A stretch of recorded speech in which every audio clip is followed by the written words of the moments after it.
فأعوذ بالله من الشيطان الرجيم بسم الله الرحمن الرحيم أول بيت وضع للناس للذي ببكة مباركا وهدى للعالمين وقال تعالى في مقام آخر إنما يعمر مساجد الله من آمن بالله واليوم الآخر وقال النبي صلى الله عليه وسلم من بنى مسجدا يبتغي به وجه الله بنى الله له درجة وبيتا فی الجنہ او کما قال علیہ الصلوۃ والسلام۔ معزز بزرگان، دوستو اور عزیز ساتھیو، مل بیٹھ کر جو فکر اور غور مسجد کے بنانے میں، مسجد کی تعمیر میں، مسجد کی عمارت میں، مسجد کی آبادی میں، مسجد کی آباد کاری میں ہے، اس کے لیے ہم سب بیٹھے ہوئے ہیں۔ جو ہمارا تصور ہے مسجد کے بارے میں، اس کو پہلے سمجھنا پڑے گا۔ ایک ہے مسجد کی تعمیر یعنی عمارت، اور دوسری ہے مسجد کی تعمیر مطلب اس کو آباد کرنا۔ یہ دو الگ الگ چیزیں ہیں۔ ایک کا تعلق ہمارے آپ کے مال سے، پیسے سے، اور دوسرے کا تعلق ہماری جان سے۔ دونوں ضروری ہیں۔ مسجد کی تعمیر مال سے، یہ بھی بہت ضروری ہے، اور مسجد کی تعمیر جان سے، انسانی افراد سے یا انسانی جماعت سے، یہ بھی ضروری ہے۔ جب دونوں چیزیں ملے رہیں گی تو آبادی بنی رہے گی۔ تعمیر ہو یعنی عمارت ہو اور افراد نہ ہو تو اس کو بولتے ہیں، ایسی مسجد کو ویران مسجد بولتے ہیں۔ ایسی مسجد کو ویران مسجد بولتے ہیں جس کو شریعت نے سخت ناپسند کیا ہے اور مسلمانوں کے لیے لمحہ فکریہ ہے۔ اور دوسرا یہ ہے کہ مسجد نہیں ہے لیکن افراد موجود ہو، تو یہاں پہلا والا کام کرنا چاہیے۔ پہلا والا کام کیا ہے؟ یعنی انسان کو تعمیر کرنی چاہیے، عمارت بنانی چاہیے۔ آئیے قرآن مجید کی روشنی میں اور احادیث مبارکہ کی روشنی میں ہم یہ جانیں کہ مسجد کی تعمیر کی شروعات کب سے ہے۔ یہ بھی تو مسئلہ ہے نا، مسجد کی تعمیر کب سے شروع ہوئی، کس مسجد کی تعمیر پہلے ہوئی، اس کی اہمیت کیا ہے، مسجد کی تعمیر ہم کیوں کر رہے ہیں، مسجد کی تعمیر کیوں کرنی چاہیے، مسجد کی تعمیر کیوں ہوتی ہے، اس کی لوگ قد و کوشش کیوں کرتے ہیں۔ ایک تو یہ ہے کہ چلو بھائی سب لوگ کرتے ہیں، ثواب کا کام ہے، نہیں، آپ اس کو بنیادی طور پر سمجھیے کہ مسجد کی تعمیر صرف ثواب کا کام نہیں ہے، اس کا لنک تو بہت دور جاتا ہے، اس کا لنک تو بہت دور جاتا ہے۔ ان اول بیت وضع للناس للذی ببکۃ مبارک وہدی للعالمین۔ اللہ تعالیٰ نے فرمایا کہ سب سے پہلے جس گھر کی بنیاد رکھی گئی، جس مسجد کی بنیاد رکھی گئی، جس حرم کی بنیاد رکھی گئی، مکۃ المکرمہ میں جو بیابان جگہ تھی وہ ہے حرم شریف، اور سب سے پہلی جو تعمیر ہے وہ حرم شریف کی تعمیر، سب سے پہلی تعمیر۔ اب دنیا میں کبھی مسجد تعمیر ہوگی، کوئی بھی مسجد تعمیر کرے گا، جو شخص ان میں ہاتھ لگائے گا، ہاتھ بٹائے گا، پیسہ خرچ کرے گا، مال خرچ کرے گا، جسم و جان خرچ کرے گا، عقل خرچ کرے گا، صلاحیت خرچ کرے گا، اور اپنی چیزوں کو وہاں لگائے گا، تو ڈائریکٹ اس کا تعلق بیت الحرام کی تعمیر سے نہیں، کوئی شک نہیں، اس کے اندر ذرا بھی شک نہیں ہوگا۔ چونکہ اللہ تعالیٰ نے فرمایا کہ سب سے پہلے تعمیر کس کی ہوئی ہے؟ بیت اللہ شریف کی ہوئی ہے۔ نبی کریم صلی اللہ علیہ وسلم پوچھا گیا کہ اللہ کے نبی، اور آگے کیا جی، اے اللہ کے نبی سب سے پہلے کس مسجد کی تعمیر ہوئی؟ تو نبی کریم صلی اللہ علیہ وسلم نے فرمایا المسجد الحرام، سب سے پہلے مسجد حرام کی تعمیر ہوئی۔ پھر نبی کریم صلی اللہ علیہ وسلم سے پوچھا کہ اللہ کے نبی اس کے بعد کس کی تعمیر ہوئی؟ اللہ کے نبی صلی اللہ علیہ وسلم نے فرمایا کہ اس کے بعد بیت المقدس، بیت المقدس جس کو کہتے ہیں، اس کی تعمیر ہوئی۔ یہ دو مسجدوں کی تعمیر ہے، اور دونوں کے فرق میں اللہ کے نبی صلی اللہ علیہ وسلم نے فرمایا کہ دونوں میں تقریباً 40 سال کا فرق ہے۔ سب سے پہلے بیت اللہ الحرام کی تعمیر ہوئی، پھر اس کے بعد جو مسجد اقصیٰ کی کیا ہوئی؟ تعمیر ہوئی۔ تو مسجد اقصیٰ کی تعمیر ہو یا بیت اللہ کی تعمیر ہو، یہ بہت زیادہ اہمیت کے حامل ہے، اہمیت کے حامل ہے۔ آج ہم اسی کے لیے بیٹھے ہیں، اسی سمجھ بوجھ کے لیے بیٹھے ہیں۔ دماغ ایک دم صاف کر لیجئے کہ ہم چھوٹے کام کے لیے نہیں بیٹھے، بہت بڑے کام کے لیے بیٹھے، بہت بڑے کام کے لیے بیٹھے ہیں۔ آپ یاد رکھیے اس بات کو، ان اول بیت وضع للناس للذی ببکۃ مبارک، کہ اگر مکے میں تعمیر ہوئی ہے، اگر مدینے میں تعمیر ہوئی ہے، اگر مسجد اقصیٰ کی تعمیر ہوئی ہے، اگر مسجد حرام کی تعمیر ہوئی ہے، مسجد قباء کی تعمیر ہوئی ہے، یا دنیا میں کسی بھی مسجد کی تعمیر ہو رہی ہے، اس کی سب سے پہلے بنیاد بیت الحرام میں پڑی تھی۔ کس کی کہاں پڑی تھی بھائی؟ بیت الحرام میں پڑی تھی۔ سب سے پہلی بنیاد تعمیر کرنے والے کون؟ نفوس قدسیہ. اللہ تبارک و تعالیٰ نے نفوس قدسیہ کو چنا اس کی تعمیر کے لیے. وَإِذْ يَرْفَعُ إِبْرَاهِيمُ الْقَوَاعِدَ مِنَ الْبَيْتِ وَإِسْمَاعِيلُ کہ بیت اللہ کی تعمیر کس نے کی؟ اللہ کے نبی، اللہ کے خلیل حضرت ابراہیم علیہ نبی علیہ السلام نے کی، حضرت اسماعیل علیہ نبی علیہ السلام نے کی. ایک طرف تو خلیل اللہ ہے اور دوسری طرف کون ہے؟ ذبیح اللہ ہے. دیکھیے تو کمال تعمیر تو دیکھیے. اور تعمیر کرنے والے اور عمارت کھڑی کرنے والے اللہ کے سب سے برگزیدہ پاکیزہ بندوں میں سے جنہیں اللہ تبارک خلت، دوستی اور ان کو مقام و مرتبہ عطا فرمایا، جن کا نام ہم ابراہیم کہتے ہیں، جس کے بارے میں خود قرآن مجید نے فرمایا وَاتَّبِعُوا مِلَّةَ إِبْرَاهِيمَ حَنِيفًا. نبی جی، اے اللہ کے نبی، اے ہمارے حبیب، اے حضرت محمد صلی اللہ علیہ وسلم، اے محبوب، میرے محبوب، آپ میرے خلیل کی اتباع کیجیے. کس کی اتباع کیجیے؟ خلیل کی اتباع کیجیے. اے میرے محبوب ابراہیم علیہ نبی علیہ السلام کی اتباع کیجیے، جو قانت ہے، جو حنیف ہے، جو یکسو ہے، اللہ کے خلیل ہے. یہ کس کو حکم ہو رہا ہے؟ نبی کریم صلی اللہ علیہ وسلم حکم ہو رہا ہے. یہ امت محمدیہ کو حکم ہو رہا ہے. یہ ہم آپ کو حکم ہو رہا ہے کس کی اتباع کرے؟ حضرت ابراہیم علیہ نبی علیہ السلام، جنہوں نے بیت اللہ کی تعمیر کی تھی. وَإِذْ يَرْفَعُ إِبْرَاهِيمُ الْقَوَاعِدَ مِنَ الْبَيْتِ وَإِسْمَاعِيلُ. اس وقت کو یاد کیجئے جب بیت اللہ کی تعمیر ابراہیم و اسماعیل مل کر رہے تھے. تو یہ تعمیر محض تعمیر نہیں ہے، کہ بہت بڑا عمل ہے. اسلام میں بہت بڑا عمل ہے، انمول عمل ہے. آگے دیکھیے پھر بیت اللہ کی تعمیر کس نے کی؟ قریش نے کی. بیت اللہ کی تعمیر کس نے کی؟ خود حضرت محمد صلی اللہ علیہ وسلم نے کی. اور خود اپنے دستے مبارک سے آپ صلی اللہ علیہ وسلم نے کعبۃ اللہ کے اندر آپ صلی اللہ علیہ وسلم حجر اسود کو نصب کیا تھا. تو تعمیر کرنے والے میں جہاں ابراہیم خلیل اللہ موجود ہے، اسماعیل ذبیح اللہ موجود ہے، وہیں حبیب اللہ حضرت محمد صلی اللہ علیہ وسلم بھی کیا ہے؟ موجود ہے. آئیے آگے بڑھتے ہیں ذرا سا، ہم مسجد اقصیٰ کی طرف چلتے ہیں. اس کی تعمیر کس نے کی؟ بہت مشہور ہے، قرآن مجید نے بھی ذکر کیا ہے. حضرت سلیمان علیہ السلام نے جنوں کے ذریعے، حضرت سلیمان علیہ السلام نے انسانوں کے ذریعے وہ بیت المقدس کی تعمیر کرائی تھی. اس کو تاریخ کبھی بھلا نہیں سکتی. جو ہمارا قبلہ اول تھا، لیکن اللہ تبارک و تعالیٰ نے بیت اللہ حرام کو یہ قبلہ ہمارے لیے مستقل کر دیا. پھر ہمارے نبی کریم صلی اللہ علیہ وسلم جب ہجرت کرتے ہیں مدینہ المنورہ میں، سب سے پہلا کام کیا کرتے ہیں؟ سب سے پہلا کام تعمیر مسجد ہے. سب سے پہلا کام کیا ہے؟ تعمیر مسجد ہے. اگر یہاں سے ہم لنک جوڑتے ہیں تو یوں کہہ لیا جائے کہ مسلمانوں کی جہاں آبادی ہو، جہاں مسلمان بستے ہو، جہاں لوگوں کے افراد بڑھ رہے ہو، سب سے پہلے فکر کیا ہونی چاہیے؟ مسجد کی تعمیر ہونی چاہیے. سب سے پہلے فکر مسجد کی تعمیر ہونی چاہیے، کیونکہ نبی کریم صلی اللہ علیہ وسلم سب سے پہلے مسجد کی زمین لی اور پھر نبی کریم صلی اللہ علیہ وسلم نے مسجد کی تعمیر کرائی. تعمیر میں میرے بھائیوں، تعمیر میں جان بھی لگے، مال بھی لگے، صلاحیت بھی لگے. آپ سب کو جھونک دو، سب کو کیا کرو؟ جھونک دیجئے. کیوں؟ اس لیے کہ تعمیر کا تعلق نفوس قدسیہ سے ہے، تعمیر کا تعلق منتخب لوگوں سے ہے، تعمیر کا تعلق چنے ہوئے لوگوں سے ہے، چنندہ لوگوں سے ہے، مصطفیات میں سے ہے. دیکھیے مال بھی مخصوص، افراد بھی مخصوص، جان بھی مخصوص اور جگہ بھی مخصوص. دنیا میں دیکھ لیجئے، جگہ اگر مسجد کے لیے ہو جاتی ہے، جگہ اگر اللہ کے گھر کے لیے ہو جاتی ہے، دنیا میں سب سے بابرکت جگہ مسجد کی جگہ، پرنور جگہ مسجد کی جگہ، قرآن کی جگہ مسجد کی جگہ، ذکر کی جگہ مسجد. سب قرآن مجید میں موجود ہے. ساری تفصیلات تو بہت ٹائم ہو جائے گا. سب یعنی اتنی مخصوص چیز ہو جاتی ہے، بندہ اتنا مخصوص ہو جاتا ہے، مال اتنا مخصوص ہو جاتا ہے، صلاحیت ایسی مخصوص ہو جاتی ہے کہ بالکل کہنا بجا ہے کہ جتنا انسان جتنی صلاحیت اس میں صرف کرے گا اور اس کا جتنا ثواب ملے گا دوسرے کاموں میں ثواب نہیں مل سکتا. خود نبی کریم صلی اللہ علیہ وسلم زبانی اللہ کے نبی صلی اللہ علیہ وسلم نے فرمایا، جو تم عمارتوں کی تعمیر کرتے ہو، جو بلڈنگیں بناتے ہو، تم گھر بناتے ہو، اس کو سنوارتے ہو، اس میں طرح طرح کی پینٹنگ کرتے ہو، اس میں طرح طرح کے قمقمے لگاتے ہو، طرح طرح سے ٹائلز فٹ کرتے ہو، اس کو سجاتے ہو، اللہ کی قسم اللہ تبارک و تعالیٰ قیامت کے حساب لے گا. گھروں کی تعمیر، گھروں کے اندر گھروں کی سجاوٹ اللہ تعالیٰ حساب لے گا، پوچھے گا اس کے بارے میں. کیوں؟ اس نبی کریم صلی اللہ علیہ وسلم فرمایا کہ وبال ہے. کیا ہے؟ انسان پر وبال ہے. لیکن مسجدوں کے بارے میں نہیں ہے. مسجدوں کے بارے میں دیکھ لیجیے، مسجد حرام دیکھ لیجیے، مسجد نبی دیکھ لیجیے، مسجد اقصیٰ دیجیے، دیگر مساجد دیکھ لیجیے. اللہ کے نبی صلی اللہ علیہ وسلم نے یوں تو فرمایا ہے کہ مسجدوں کو سجایا جائے گا، لیکن یہ بات تو کہیں نہیں ملتی ہے کہ مسجدوں کو سنوارنے میں انسان کی پکڑ ہوگی. یہ نہیں ملتی بات، پکڑ نہیں ہونے کی. وہاں تو جگہ ہی ہے کہ تھوڑا مال خرچ کرو، تو سنوارو، تھوڑا اچھی لگے، دل لگے، مزہ آئے. انسان کے دل سے انسان کیا کرے؟ نماز پڑھے، تلاوت کرے. تو یاد رکھے اس بات کو میرے بھائیوں کہ اللہ تبارک و تعالیٰ نے ہمیں اگر چنا ہے تو ہم مخصوص بندے ہیں. کیسے بندے ہیں؟ مخصوص بندے ہیں. کیوں؟ اس لیے کہ تعمیر خلیل اللہ نے کی، تعمیر ذبیح اللہ نے کی.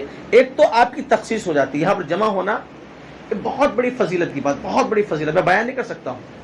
فکر کرنا، آگے بڑھنا، سوچ کرنا، یہ تو سوچ ابراہیم سے ملتا ہے، یہ تو سوچ نبی صلی اللہ علیہ وسلم سے ملتا ہے. یہ سوچ بہت بڑی سوچ ہے، اس پر ثواب ملنے والا بڑا ثواب ہے، اور اس پر اجر دینے والی ذات اللہ تبارک و تعالیٰ سب سے بڑی ہے. اللہ کے نبی صلی اللہ علیہ وسلم نے فرمایا احب البلاد الی اللہ المساجد وابغض البلاد الی اللہ الاسواق. سب سے بری جگہ کیا ہے؟ یہ بازار ہے. یعنی مسجد کے علاوہ جو جگہ ہے، مسجد جیسی جگہ نہیں ہو سکتی. کیوں؟ مسجدوں فرشتوں کا نزول ہوتا ہے، برکتوں کا نزول ہوتا ہے، سکینتوں کا نزول ہوتا ہے، انوار کا نزول ہوتا ہے. یہاں تو گناہ دھوئے جاتے ہیں، یہاں تو ثواب دیا جاتا ہے. یہاں تو نبی کریم صلی اللہ علیہ وسلم یہاں تک فرمایا کہ کسی کو دیکھو اگر وہ نماز پڑھنے جا رہا ہے، اس کی ایمان کی گواہی دے، اس کی کیا کرے؟ اور جو تعمیر کرے، اللہ تعالیٰ نے قرآن مجید میں فرمایا انما یعمر مساجد اللہ من آمن باللہ والیوم الآخر وأقام الصلاة وآتى الزكاة ولم يخش إلا الله فعسى أولئك أن يكونوا من المهتدين. دیکھیے، سوچئے، غور کیجئے، ہم کہاں ہیں، کس مقام پر کیا سوچ رہے ہیں. اللہ تعالیٰ نے فرمایا کہ مسجد کی تعمیر کرنے والے تو وہ ہے جو اللہ پر ایمان رکھتا ہے. یعنی تعمیر کرنا یہ اس بات کی دلیل ہے کہ ہمارے اندر کیا ہے؟ ایمان ہے. اس بات کی دلیل ہے کہ ایمان کی روشنی موجود ہے. اس بات کی دلیل ہے کہ ایمان کا نور موجود ہے. ہر ایک کے بارے میں گواہی دے سکتے ہیں جو یہاں بیٹھے. خاص طور پر یہ لوگ کس کام کے لیے ہے؟ اللہ کے نور کو روشن کرنے کے لیے، اللہ کے کلمے کو بلند کرنے کے لیے ہے، اللہ کے ذکر کو بلند کرنے کے لیے، اللہ کے نام کو بلند کے فی بیوت اذن اللہ ان ترفع ویذکر فیہا اسمہ یسبح لہ فیہا بالغدو والآصال. اللہ تعالیٰ نے اجازت دی ہے، حکم دیا ہے کہ اللہ کے گھروں میں، اللہ کے یہاں، اللہ کا جو گھر ہے اس میں اللہ کے نام کو ذکر کرو، اللہ کے نام کو بلند کرو، تسبیح کرو، تقدیس کرو. جس کی فکر لیے ہم کیا ہوئے؟ بیٹھے ہوئے میرے بھائی. یہ مساجد انما یعمر مساجد من آمن باللہ واقام الصلاۃ وآتى الزکاۃ ولم یخش الا اللہ. اب یہاں پر تعمیر کی جو بات آتی ہے، یہاں پر سب سے پہلے ہمارے اپنے دلوں سے کیا کرنا چاہیے؟ بخالت کو نکالنا چاہیے. بخالت، یہ بات یاد رکھ لیجیے. ہم 100 روپے کپڑا خرید سکتے ہیں، 500 روپے کپڑا خرید سکتے ہیں، 1000 روپے میٹر کپڑا خرید سکتے ہیں. بچہ اگر روئے تو 50 روپے کی جگہ 500 نکال کے آرام سے دے دیتے ہیں. ضرورت پڑتی ہے تو رسم و رواج میں لاکھوں روپے خرچ کر ڈالتے ہیں. شادی بیاہ کے مسائل آتے ہیں تو شرما شرمی میں لاکھ روپے خرچ کرنا ہمارے لیے بہت آسان ہو جاتا ہے. کیوں؟ تاکہ لوگ کیا کہیں گے، لوگ کیا سمجھیں گے.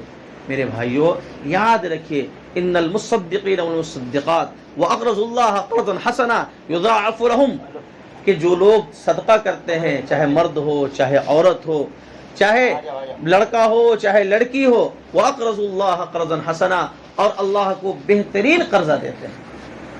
اللہ کے راستے میں خرچ کرنا، اللہ تبارک و تعالیٰ نے جن احکام میں خرچ کرنے کا حکم دیا ہے، تعمیر کرنے کا حکم دیا ہے، اللہ تبارک و تعالیٰ نے اس کو بڑھانے کا حکم دیا ہے، بنانے کا حکم دیا ہے. اور سب سے بڑی بات یہ ہے کہ ہمارے نبی حضرت محمد صلی اللہ علیہ وسلم نے خود تعمیر کی. اور ایک خاص بات بتا دیتا ہوں، تعمیر ایک چھوٹی سی چیز میں اللہ کیا دیتا ہے. دیکھیے، اللہ کے نبی صلی اللہ علیہ وسلم نے فرمایا کہ ابن المساجد، مساجد کو بناؤ. حکم ہے باضابطہ، نبی کے صلی اللہ علیہ وسلم حکم ہے مسجدوں کو بناؤ. وَأَخْرِجُ الْقَوَاقِرَ، اور اس میں جو کچڑے ہوتے ہیں، اس میں جو کوڑے آ جاتے ہیں، اس کو کیا کرو؟ نکال دو. بھائی یا رسول اللہ کے رسول، اگر ہم سڑکوں پر یا بازاروں کہیں مسجد بناتے ہیں تو کیا یہی حکم اس کا بھی ہے؟ اس کا بھی کچڑا نکالنا ثواب کا کام ہے. نبی کریم صلی اللہ علیہ وسلم نے فرمایا ہذا مہر حور عین الحق، یہ جو کچڑے تم نکال دیتے مسجد سے، یہ حور عین جو حور ملے گی اس کا حق مہر تم نہ رکھ سکتے. دیکھیے، چھوٹا عمل ہے یہ. ہم صرف کس پر چھوڑتے ہیں بھائی؟ مؤذن صاحب پر. کس پر چھوڑتے ہیں؟ خادم صاحب پر. اللہ کی قسم یہ ہر ایک کو کرنا چاہیے. کیا ہمیں حور نہیں چاہیے؟ اور یاد رکھیے مہر کون ادا کرتا ہے؟ شوہر وہی ادا کرے گا نا، جسے شادی ہے وہی تو ادا کرے گا. تو جو مہر ادا کر دے گا تو اللہ حور تو دے گا ضرور، اللہ تو حور ضرور دے گا. اور جس کو حور ملے گی جہنم ملے گی، اور جہنم ملے گی، جنت اللہ تبارک کو دے گا. وہاں کوئی بوڑھا کوئی جوان نہیں، وہاں تو سارے جوان ہوں گے. وہاں تو ابھی تو ماشاءاللہ یہاں سب موجود ہے. یہاں اللہ تبارک و تعالیٰ وہاں تو سب کو جوان کر کے پیش کرے گا اور ساتھ میں حور عین دے گا. اسی لیے کچڑے کہیں بھی ملے آپ کو مسجد کے اندر، اس کی صفائی یہ کیجئے کہ بھائی ہم حق مہر ادا کر رہے ہیں. اور آپ نے یہاں ادا کر دیا، اللہ تبارک و تعالیٰ وہاں آپ کی سیٹنگ کروا دے گا انشاءاللہ. وہاں سیٹنگ کا تو معاملہ حل ہو گیا. بہت آسان ہے نا، بہت آسان ہے. لیکن ہم بلا کے مؤذن صاحب کو ڈانٹتے، لاؤ بھائی پکڑ کے لاؤ اس کو، مؤذن کو پکڑ کے لاؤ، خادم کو پکڑ لاؤ، اور 2-4 ڈانٹ ڈپٹ کر دیتے ہیں اور صفائی بھی کرواتے ہیں. تو اس نے تو اپنا حق ادا کر دیا، آپ تو محروم ہو گئے. اس کی شادی حور سے ہو رہی ہے اور آپ کی شادی گالی گلوچ سے ہو رہی ہے. افسوس کی بات ہے، کیا افسوس کی بات ہے، مزے کی بات ہے، افسوس کی بات ہے. میرے بھائیوں، ہمارے نبی کریم صلی اللہ علیہ وسلم نے خود سے اینٹیں اٹھائی ہے، گارے اٹھائے ہیں، پتھریں اٹھائی ہے اور مسجد کی تعمیر کی ہے. وہاں کوئی نہ بڑا تھا اور کوئی نہ چھوٹا تھا، وہاں نبی بھی اسی صف میں تھے اور نبی کے صحابہ بھی اسی صف میں تھے. لیکن آج ہم کیا کرتے ہیں، مسجدوں کی تعمیر کی بات آتی ہے تو ہم جو ہے کارندوں کو تلاش کرتے ہیں. نہیں بھائیوں، یہ نبی کی سنت ہے، یہ نبی کی سنت ہے مسجد کی تعمیر کرنا، یہ اینٹیں اٹھانا نبی کی سنت ہے، یہ تعمیر میں ہاتھ بٹانا یہ نبی کی سنت ہے. اور صحابہ کرام کا جلوہ تھا، صحابہ کرام کا کیا تھا، جلوہ تھا. ہم بھی نبی کی سنتوں میں ایسا موقع کبھی بھی ہے زندگی میں نہیں چھوڑنا. ہمیں یاد ہے بچپنے میں جب مسجد کی چھتیں ڈھلی تھی تو ہم تو بھوت بنے ہوئے تھے، بھائی آج تو عید ہو گئی، محلے کے ہر فرد بھوت بنے ہوئے تھے. نہیں بھائی، آج تو مسجد کی تعمیر ہے. وہ جو کام کرنے والے لوگ تھے، کام کرنے والے جو لوگ تھے وہ بیچارے بیٹھ گئے اور سارے محلے والے بھیڑ گئے. کیوں؟ کہ یہ تعمیر معمولی تعمیر نہیں، یہ تو بیت اللہ کی تعمیر ہو رہی، یہ تو اللہ گھر کی تعمیر ہو رہی. اللہ تبارک و تعالیٰ اتنا دیتا ہے جہاں ہم گمان بھی نہیں کر سکتے ہیں، اور یہ بیلنس بنتا ہے. کیا بنتا ہے؟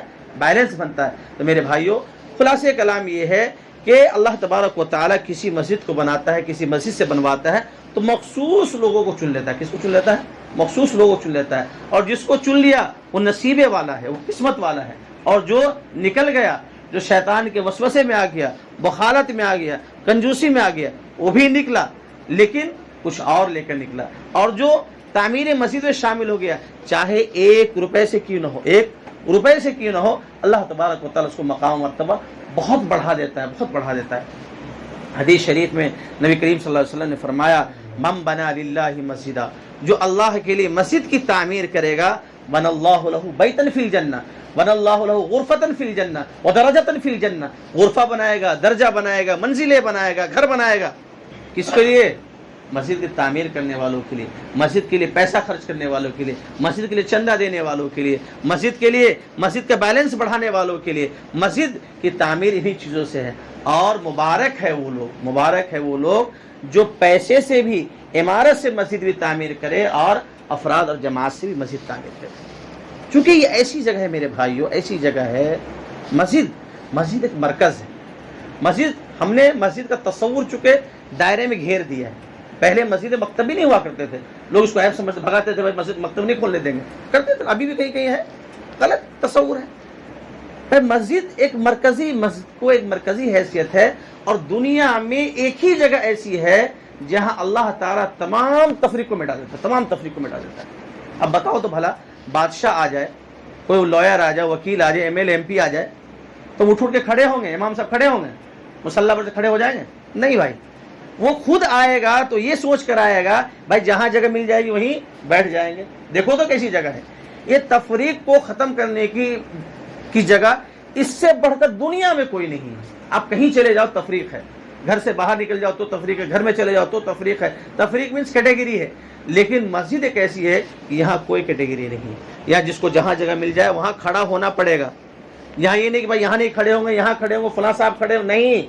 اللہ کے نبی صلی اللہ علیہ وسلم نے ان چیزوں کو مسجد سے نکال دیا ہے.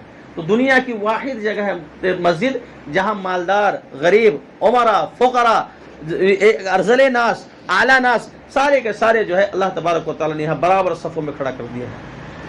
اللہ کے نبی صلی اللہ علیہ وسلم نے اتنی بڑی جگہ دی، اتنی بہترین جگہ دی، اس سے بہترین جگہ کوئی بھی نہیں ہے. یہاں بتائیے کسی کی جگہ متعین ہوتی ہے؟ نہیں ہوتی ہے. تو ہم اس کام کے لیے آگے بڑھ رہے ہیں. تو مسجد کو مرکزیت حاصل ہوتی ہے کس کے لیے؟ اللہ کی عبادت کے لیے. مسجد کو مرکزیت حاصل ہوتی ہے جماعت کے لیے. مسجد کو مرکزیت حاصل ہوتی ہے قرآن کے لیے، تسبیح کے لیے، تحریر کے لیے، اذان کے لیے، اللہ کی طرف بلانے کے لیے، اللہ کی طرف پکارنے کے لیے، اللہ تبارک و تعالیٰ کی وحدانیت بیان کرنے کے لیے، اللہ کی یکتائیت بیان کرنے کے لیے. سارا کام مسجدوں سے شروع کرو میرے بھائی. مسجد کو محدود مت رکھیے. مسجد کو محدود رکھنا تو یہ ہے کہ آپ دروازے بند کر رہے ہو. کیا کر رہے ہو؟ دروازے بند کر رہے ہو. بھائی گھر بنتا ہے کس کے لیے؟ بسنے کے لیے، اجڑنے کے لیے. اب ظاہر سی بات ہے دھیرے دھیرے افراد کم ہوتے جائیں گے تو جماعت ختم ہوتی جائے گی، پھر ویرانہ پیدا ہو جائے گا. یہاں تسلسل ہونا چاہیے، مسجدوں کا تسلسل ہونا چاہیے. یہاں